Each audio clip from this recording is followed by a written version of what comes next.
लगा शौक लगा। हरियाणा में कांग्रेस पार्टी को अपने हाथ में आई हुई बाजी को गंवाना पड़ा। मीडिया हाइप और उसके साथ ही ओवर कॉन्फिडेंस की वजह से कांग्रेस ने ये चुनाव गंवाया क्या, ये प्रश्न उपस्थित होते हैं। लेकिन जो बीत गया सो बीत गया। अब कांग्रेस के सामने चुनौती होगी आने वाला महाराष्ट्र चुनाव, क्योंकि महाराष्ट्र उत्तर प्रदेश के बाद राष्ट्रीय सियासत का सबसे ज्यादा इफेक्टिव प्रदेश है। और इसी वजह से महाराष्ट्र में किसकी सत्ता आएगी, महाराष्ट्र में जो एनडीए अलायंस है उसकी ओर से सीएम फेस कौन होगा, जो इंडिया अलायंस है उसकी ओर से सीएम फेस कौन होगा, और जो जाति की सियासत महाराष्ट्र में चल रही है उसकी वजह से आने वाले महाराष्ट्र विधानसभा चुनाव में क्या लोकसभा चुनाव की तरह इफेक्ट क्रिएट होगा। डिटेल में इन सभी मुद्दों पर चर्चा करेंगे। नमस्कार, मैं रविराज जाधव आप सबका न्यूज लेटर में स्वागत करता हूं। तो पहला मुद्दा महाराष्ट्र की राजनीति का है, जात की सियासत। अब जाति की बात की जाए तो महाराष्ट्र में सबसे ज्यादा डोमिनेंस करने वाली दो कम्युनिटीज है।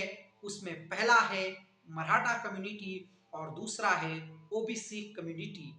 लगभग 14 महीना पहले मराठा समाज की ओर से मनोज जरांगे पाटिल नाम के नेता इमर्ज हुए और उनके इमरजेंस का ही ये इफेक्ट था कि लोकसभा चुनाव में भारतीय जनता पार्टी को लगभग कई सीटों पर हार मिली। और जो उनके साथी थे एकनाथ शिंदे और अजित पवार, वो भी मनोज जरांगे पाटिल जी का जो फैक्टर था उसकी वजह से बैकफुट पे आ चुके हैं। अब विधानसभा चुनाव में इसका क्या इफेक्ट होगा, इस पर जब हम चर्चा करें तो जो नॉन रिजर्व अर्थात आरक्षण से वंचित मराठा है वो महाराष्ट्र के कौन से रीजन में पाए जाते हैं उसे देखना पहला जरूरी है। तो वो रीजन है पश्चिम महाराष्ट्र, मराठवाड़ा, ठाणे कोकण, मुंबई और लगभग आधा उत्तर महाराष्ट्र। इन रीजन को मिलाकर जहां पर मराठा समाज को आरक्षण नहीं है वहां कितनी महाराष्ट्र विधानसभा की जगह आती है, तो ये नंबर देखा जाए तो पश्चिम महाराष्ट्र में 70 जगह आती है, मराठवाड़े में 46, ठाणे कोकण में 39। अब जब हम इन टोटल जगहों को मिला दे तो 191 ऐसी सीटें हैं जहां पर मराठा समाज को रिजर्वेशन नहीं है। इन 191 सीटों पे क्या सच में इफेक्ट होगा, और मनोज जरांगे पाटिल जी को जो समर्थन मिल रहा है अभी नारायणगढ़ पे दसरे के दिन जो उन्होंने मराठा समाज को बुलाया था तो बड़ी संख्या में मराठा समाज लगभग 2 करोड़ लोग मनोज जरांगे पाटिल इनको सुनने के लिए आए थे, ऐसा दावा मराठा समाज की ओर से किया जाता है। 2 करोड़ बहुत बड़ी संख्या होती है। और मनोज जरांगे पाटिल जी को हम जब देखते हैं और नारायणगढ़ पर जो उनका भाषण हुआ उसमें हमने ये देखा कि देवेंद्र फडणवीस जो कि भारतीय जनता पार्टी के नंबर 1 नेता महाराष्ट्र में माने जाते हैं, काफी एग्रेसिव तौर तरीके से टारगेट करने का काम मनोज जरांगे पाटिल जी ने किया था। और अब जब लोकसभा का हम इफेक्ट देखा जाए तो ऐसा कहा जाता है 90 to 95% मराठा कम्युनिटी ने मनोज जरांगे पाटिल जी के इशारे पर एंटी बीजेपी अर्थात जो बीजेपी के विरोधी है उनको वोट किया था। अब मनोज जरांगे पाटिल जी का लोकसभा का इफेक्ट हम जब देखें तो मनोज जरांगे पाटिल जी जालना डिस्ट्रिक्ट से आते हैं, अंतरवाली सराटी जो उनका गांव है, और उधर लोकसभा के पहले उन्होंने अंतरवाली सराटी में मराठा समाज को पुकार लगाई थी कि अब आप अंतरवाली की ओर चले आइए। उसमें भी लगभग 1.5-2 करोड़ लोग उन्हें सुनने के लिए आए थे ऐसा कहा जाता है। और मनोज जरांगे पाटिल जी का ये फैक्टर ही था, उसकी वजह से जालना में केंद्रीय राज्य मंत्री रहे एक कद्दावर नेता भारतीय जनता पार्टी के राव साहेब पाटिल दानवे, उनको भी हार मिली। कल्याण काळे जो कि कांग्रेस के कैंडिडेट है उनके खिलाफ चुन के आए। परभनी लोकसभा में भी मनोज जरांगे पाटिल जी का इफेक्ट चला और वहां भी उद्धव ठाकरे के नेता चुन के आए जिन्होंने महादेव जानकर को हराया था। और बीड़ डिस्ट्रिक्ट में जहां पर पंकजाताई मुंडे जो कि ओबीसी कम्युनिटी का प्रतिनिधित्व करती है, गोपीनाथ राव मुंडे इनकी वो वरिष्ठ कन्या है, उनका भी हारना मनोज जरांगे पाटिल जी की वजह से ही हुआ था। और बजरंग अप्पा सोनवणे जो कि शरद पवार गुट के नेता है, वो उनके खिलाफ चुन के आए थे। अब एक डाटा देखा जाए, जो नंबर देखा जाए काफी पुराना है, लगभग 15 साल पहले का ये नंबर है कि 55% महाराष्ट्र में मराठा कम्युनिटी रहती है, लेकिन जो आरक्षण से वंचित है उन मराठों की संख्या 33 टू 35% है। अब जो ओबीसी कम्युनिटी है और ओबीसी कम्युनिटी के जो नेता है वो ज्यादातर भारतीय जनता पार्टी के साथ नजर आते हैं। उसमें फिर नासिक के छगन भुजबल ले लीजिए, उसके साथ ही लक्ष्मण हाके जो कि सामाजिक नेता ओबीसी के उभर के आ रहे हैं, पंकजाताई मुंडे ले लीजिए, उसके साथ ही धनगर कम्युनिटी जो कि ओबीसी के अंतर्गत ही आती है, उसमें गोपीचंद पडळकर ले लीजिए जो कि भारतीय जनता पार्टी की ओर से एमएलसी है, विधान परिषद के विधायक है। और ओबीसी समाज क्या पूरी तरीके से एक तरफा भारतीय जनता पार्टी को वोट करेगा, ये भी सबसे बड़ा प्रश्न है। लेकिन ओबीसी वर्सेस मराठा, इस पर देखा जाए तो पिछले लोकसभा चुनाव में भारतीय जनता पार्टी को हराने का काम मनोज जरांगे पाटिल जी ने किया था लोकसभा चुनाव के भीतर। अब दूसरी जो छोटी छोटी जातियां हैं उनमें भी संघर्ष छेड़ चुका है। अब जो धनगर समाज है जो कि ओबीसी के अंतर्गत आता है, वो भी यही कह रहा है कि उन्हें जो आदिवासी समाज आता है शेड्यूल ट्राइब्स में, वो शेड्यूल ट्राइब्स के रिजर्वेशन की जरूरत है। आदिवासी एमएलए विधानसभा में हंगामा कर चुके हैं कि उनके भीतर धनगर कम्युनिटी को ना लाया जाए। तो जाति की सियासत को समझना काफी मुश्किल होगा, लेकिन पूरी जाति की सियासत एक नाम की ओर ज्यादातर रिवॉल्व हो रही है और वो नाम है मनोज जरांगे पाटिल। तो जरांगे पाटिल जी का इफेक्ट ज्यादातर चलने की संभावनाएं है। अब अगला मुद्दा ये भी आता है, क्या जरांगे पाटिल अपनी ओर से कैंडिडेट देंगे?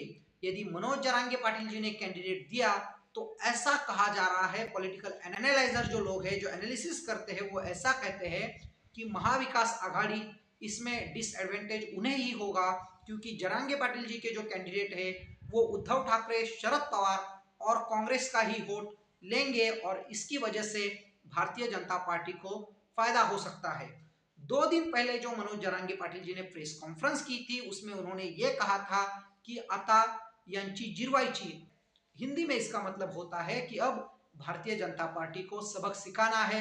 अब 2 दिन पहले ही मनोज जरांगे पाटिल जी ने एआईएमआईएम अर्थात असुद्दीन ओवैसी जी की जो पार्टी है और उसके महाराष्ट्र में जो सबसे बड़े नेता है पूर्व सांसद संभाजीनगर इम्तियाज जलील, उनसे भी चर्चा की थी और क्या मराठा प्लस मुस्लिम ये दो समाज एक साथ आकर भारतीय जनता पार्टी, एकनाथ शिंदे और अजित पवार गुट को चुनौती देकर एक नया राजनीतिक समीकरण महाराष्ट्र में बिठाएंगे, ये भी महत्वपूर्ण है। अब महाराष्ट्र में रिजर्वेशन कोटा की क्या स्थिति है, नंबर्स क्या कहते हैं?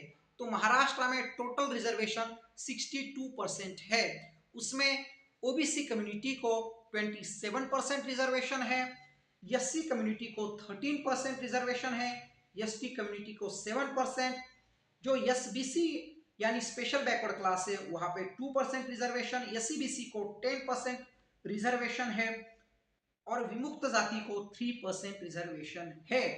पहले महाराष्ट्र में सिर्फ 52% रिजर्वेशन था, लेकिन ये 62% रिजर्वेशन क्यों हुआ है? तो इसकी वजह है कि 10% reservation socially and educationally backward class के नाम पर मराठा कम्युनिटी को एकनाथ शिंदे जी के सरकार ने दिया हुआ है, लेकिन ये रिजर्वेशन परमानेंटली नहीं रहेगा, ये कहकर मनोज जरांगे पाटिल जी ने एकनाथ शिंदे सरकार के खिलाफ मोर्चा खोल दिया है। अगला मुद्दा आता है कि महाराष्ट्र में किसकी सरकार बनेगी, इंडिया अलायंस या एनडीए अलायंस? उद्धव ठाकरे, शरद पवार साहब और कांग्रेस मिलाकर क्या सत्ता बना पाएंगे, या फिर देवेंद्र फडणवीस, मुख्यमंत्री एकनाथ शिंदे और अजित पवार गुट फिर से सत्ता में आएंगे? ये भी प्रश्न उपस्थित होता है। इसके लिए हमें पिछली विधानसभा के नंबर्स देखना जरूरी है। 2019 की विधानसभा में क्या हुआ था, ये नंबर यदि हम देखें तो भारतीय जनता पार्टी ने 152 सीट पर चुनाव लड़ा था, 105 सीटों पे वो चुनाव जीत चुके थे और जो उनका वोट परसेंटेज था वो 5.75% था। शिवसेना ने उस वक्त भारतीय जनता पार्टी के साथ मिलकर 124 सीटों पर चुनाव लड़ा था और 56 सीट्स पर उनकी विजय हुई थी। 16.41% वोट परसेंटेज शिवसेना को मिला था। एनसीपी ने, अर्थात तब अजित पवार और शरद पवार जी साथ में थे, तो 125 सीट्स पर चाचा भतीजा ने अपनी पार्टी को चुनाव लड़वाया था। उसमें 54 सीटों पर शरद पवार जी की पार्टी ने जीत हासिल की थी। 16.71% वोट परसेंटेज उन्हें मिला था। कांग्रेस ने 125 सीटों पर चुनाव लड़ा था, 44 सीटें कांग्रेस जीती थी और 15.87% वोट कांग्रेस को मिला था। उस वक्त शिवसेना और बीजेपी साथ में थी और उनका एनडीए नाम का अलायंस था। एनसीपी कांग्रेस साथ में थी, उनका यूपीए नाम का अलायंस था। लेकिन उसके बाद शिवसेना, उद्धव ठाकरे भारतीय जनता पार्टी से अलग हुए। उन्होंने शरद पवार और कांग्रेस के साथ मिलकर सरकार बनाई। मुख्यमंत्री पद को लेकर भारतीय जनता पार्टी और शिवसेना में विवाद छिड़ा था।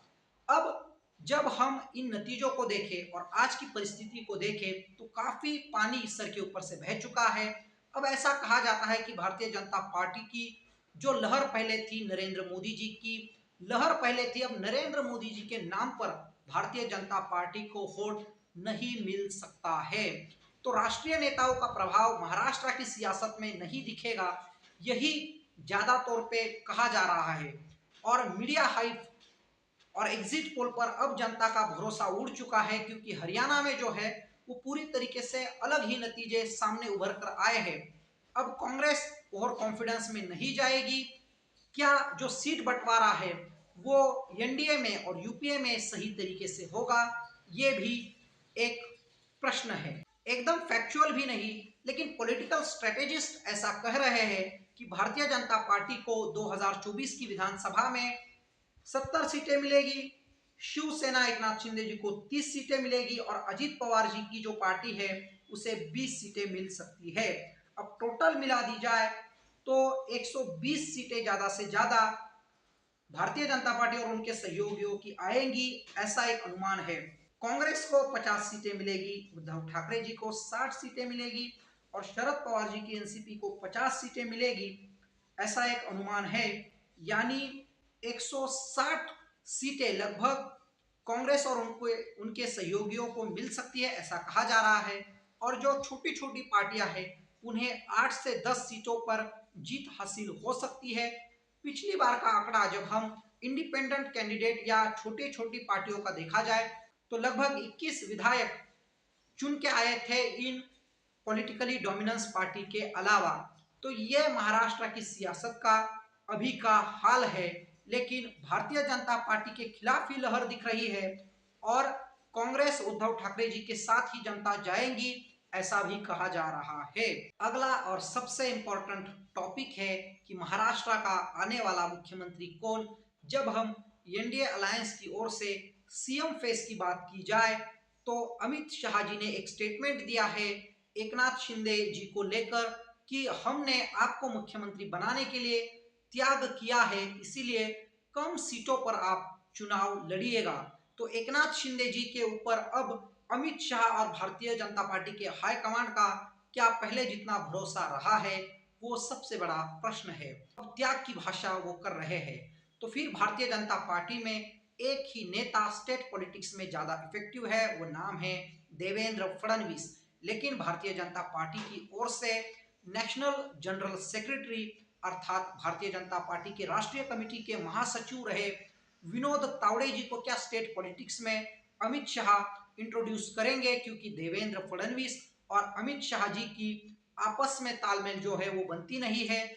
अमित शाह जी को ऐसा लगता है कि नेशनल पॉलिटिक्स में आने वाले समय में देवेंद्र फडणवीस उन्हें चैलेंज करेंगे, ऐसा भी प्रश्न चिन्ह अमित शाह और देवेंद्र फडणवीस जी के रिश्तों पर उपस्थित होता है। उसके साथ ही अजित पवार जी की पार्टी ज्यादा से ज्यादा 20 विधायक ही जीतकर आएंगी, ऐसा कहा जाता है। तो 20 विधायक पर महाराष्ट्र जैसे बड़े प्रदेश में मुख्यमंत्री बनना लगभग नेक्स्ट टू इम्पॉसिबल होगा। अब ये रही एनडीए अर्थात महायुति की बात कि उनका सीएम फेस कौन होगा, ये चुनाव से पहले तो वो डिक्लेयर नहीं कर सकते हैं, ऐसा ही अनुमान है। दूसरी ओर 4-5 दिन पहले उद्धव ठाकरे जी ने अपने भाषण में कहा था, इंडिया अलायंस के नेताओं से कहा था, महा विकास आघाड़ी के नेताओं से कहा था कि हमें सीएम फेस डिक्लेयर कर देना चाहिए। उद्धव ठाकरे जी के पार्टी के बड़े नेता और जो उद्धव ठाकरे जी के काफी करीबी है, उनको इम्पोर्टेंस है, वो संजय राउत जी ने भी कहा था कि हमें हमारे सीएम फेस को डिक्लेयर कर देना चाहिए। तो कहीं ना कहीं उद्धव ठाकरे जी पुनः महाराष्ट्र के सीएम बनना चाहते हैं, ऐसा ही कहा जाता है।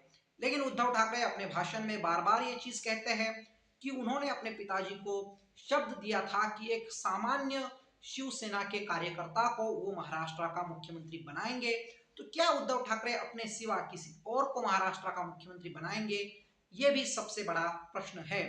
लेकिन उद्धव ठाकरे के अलावा कांग्रेस के कार्यकर्ता ये कह रहे हैं कि नाना पटोले जी को अगला महाराष्ट्र का मुख्यमंत्री होना चाहिए। नाना पटोले जी की बात की जाए तो पैन महाराष्ट्र नेता वो नजर नहीं आते हैं। महाराष्ट्र के गांव में, सूबों में उनका नाम जिस तरीके से उद्धव ठाकरे जी का नाम है, फडणवीस जी का नाम है, उस तरीके से उनका नाम पॉपुलर नहीं है। इसलिए कांग्रेस में ऐसा कोई नेता वर्तमान में तो नजर नहीं आ रहा है जिसकी पैन महाराष्ट्र इमेज हो। इंडिया अलायंस में जो और एक इंपॉर्टेंट दल है, वो दल है शरद पवार जी का एनसीपी। तो शरद पवार जी की ओर से दो नाम महाराष्ट्र के सीएम फेस की तौर तरीके से सामने आ सकते हैं। उसमें पहला नाम है शरद पवार जी की स्वयं की बेटी सुप्रिया ताई सुले। सुप्रिया ताई सुले जी के बारे में बात की जाए तो 2009 से और 2024 तक अभी भी वो चुनाव जीती है। तो 4 बार की सांसद बारामती से सुप्रिया ताई सुले रह चुकी है, तो उनका नाम सामने किया जा सकता है। उसके साथ ही शरद पवार जी के गुट के दूसरे नेता जयंत पाटिल महाराष्ट्र के राजनीति में काफी अच्छे तरीके से इफेक्टिव नेता है। पैन महाराष्ट्र इमेज उनकी भी लगभग बन चुकी है, क्योंकि अजित पवार जी की वजह से उन्हें ज्यादा इंपॉर्टेंस नहीं दिया जाता था। ऐसे पहले एनसीपी के अंदर बातें होती थी, लेकिन अजित पवार जी ने अपना अलग गुट बनाने की वजह से क्या जयंत पाटिल अब शरद पवार जी के बाद सबसे कद्दावर नेता उनके पार्टी के भीतर है, तो ये भी प्रश्न चिन्ह है। तो दोस्तों, एकनाथ शिंदे, अजित पवार, देवेंद्र फडणवीस, जयंत पाटिल, सुप्रिया ताई सुले, नाना पटोले, ये नाम महाराष्ट्र के मुख्यमंत्री पद के चर्चा में है। क्या फिर कांग्रेस को यदि मौका मिला तो बाला साहेब थोरात, पृथ्वीराज चव्हाण, क्या ये भी लोग सीएम बन सकते हैं, महाराष्ट्र के मुख्यमंत्री बन सकते हैं? क्योंकि महाराष्ट्र की सियासत का अगला इशू होगा छोटे दलों का रोल। अब जो छोटे छोटे दल है वो भी एक साथ आ चुके हैं, लेकिन इनके नेताओं का जो इफेक्ट है ये 1 डिस्ट्रिक्ट या ज्यादा से ज्यादा 2-3 डिस्ट्रिक्ट तक ही सीमित है। यानी एक जिले से लेकर 2-3 जिले तक ही इनका इफेक्ट हमें दिखता है। और इन्होंने अपने अलायंस को नाम दिया है परिवर्तन महाशक्ति। अब क्या सचमुच परिवर्तन महाशक्ति को जनता का समर्थन मिलेगा? तो इसका जवाब लगभग ज्यादातर नहीं, क्योंकि ये जो दल है अभी अभी साथ आए हैं, 1-2 महीने पहले साथ आकर क्या ये इफेक्ट क्रिएट कर पाएंगे? अब जब हम इसको ही प्रशांत किशोर जो कि बिहार में एक एक्सपेरिमेंट कर रहे हैं जनसुराज को लेकर, वो लगभग 2-2.5 साल से बिहार के गली गली में, गांव गांव में, सूबे में घूम रहे हैं और जनता हमें कितना समर्थन देगी इस पर डिटेल जानने की कोशिश कर रहे हैं। तो 2 महीने पहले अलायंस बनाना और इसका इफेक्ट सीधे तौर पे ग्राउंड लेवल पर दिखना मुश्किल होता है। तो इसमें जो पार्टियां हैं उनको देखा जाए तो पहली सबसे ज्यादा इफेक्टिव पार्टी है प्रहार जनशक्ति।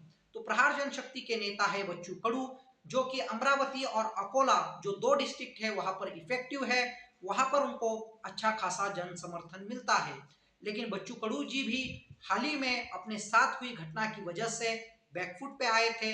राजकुमार पटेल जो कि उनके एक विधायक थे, वो विधायक शिंदे गुट में चले गए। और उसके साथ ही अगला जो नंबर किसी पार्टी का उसमें आता है तो वो पार्टी है स्वराज्य पार्टी। स्वराज्य जो पार्टी है उसके नेता है छत्रपति संभाजीराजे भोसले। हाँ, ये शिवाजी महाराज जी के वंशज है और इनके पार्टी का भी इफेक्ट इस अलायंस में हमें दिख सकता है। कोल्हापुर डिस्ट्रिक्ट में वो ज़्यादा से ज़्यादा इफेक्टिव हमें नजर आ सकते हैं। अब इस अलायंस में तीसरी इफेक्टिव पार्टी है स्वाभिमानी शेतकरी संगठन और इसके नेता है राजू शेट्टी, जो कि पूर्व सांसद रह चुके हैं। हाथकरंगले से 2 बार वो लोकसभा का चुनाव हार चुके हैं। इनका इफेक्ट कितना महाराष्ट्र की सियासत में दिखेगा, ये भी हमें देखना होगा। किसानों के नेता राजू शेट्टी खासतौर पे माने जाते हैं। किसान आंदोलन में वो हमेशा सक्रिय रहते हैं, चाहे वो किसान आंदोलन राष्ट्रीय स्तर का हो या फिर प्रादेशिक स्तर का क्यों ना हो। लेकिन राजू शेट्टी एक अहम किसान नेता है। क्या उनका इफेक्ट दिखेगा, ये भी देखना जरूरी होगा। इसके अलावा इस अलायंस में ज्यादा इफेक्टिव नेता हमें नजर नहीं आते हैं। शंकरराव अन्ना धोंडगे, जो कि इस अलायंस के नेता है, उन्होंने कहा था कि लगभग 200 विधानसभा की सीटों पर हम चुनाव लड़ेंगे।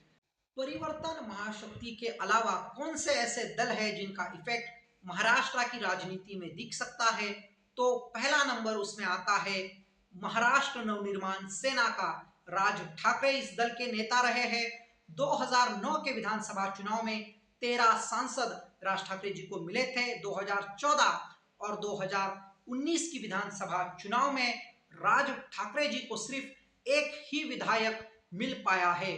पिछले चुनाव में 2.25% वोट शेयर राज ठाकरे जी के एमएनएस ने लिया था। उसके साथ ही प्रकाश अंबेडकर जी, जो कि बाबा साहब भीमराव अंबेडकर जी के अनुयायी माने जाते हैं, तो प्रकाश अंबेडकर जी के वंचित बहुजन आघाड़ी का इफेक्ट हाल ही में हुए लोकसभा चुनाव में दिखा नहीं था। तो छोटे दलों की भूमिका क्या हो सकती है? इसमें जो परिवर्तन महाशक्ति है उसमें जन समर्थन प्राप्त नेता कौन हो सकता है, तो बच्चू कडू, उसके साथ ही संभाजी राजे भोसले और राजीव शेट्टी। इनके अलावा जन समर्थन प्राप्त नेता को ही परिवर्तन महाशक्ति में है ऐसा दिख नहीं रहा है। एमएनएस की बात की जाए, वंचित बहुजन आघाड़ी की बात की जाए, तो ये होट कटवा पार्टी लगती है जो सिर्फ होट काटने का ही काम करेंगे। तो इसी वजह से ये छोटे दल क्या भूमिका लेते हैं या फिर पर्दे के पीछे से बैकडोर से ये छोटे दल भारतीय जनता पार्टी और उनके अलायंस के लिए काम कर रहे हैं, ये भी प्रश्न चिन्ह उपस्थित होता है। क्योंकि छोटे दलों की भूमिका यही होगी कि उद्धव ठाकरे, शरद पवार और कांग्रेस का वोट वो काटेंगे, तो छोटे दलों की ओर सभी की नजर रहेंगी। अगला इंपॉर्टेंट इशू होगा, क्या राष्ट्रीय सियासत में महाराष्ट्र के चुनाव का इफेक्ट दिखेगा?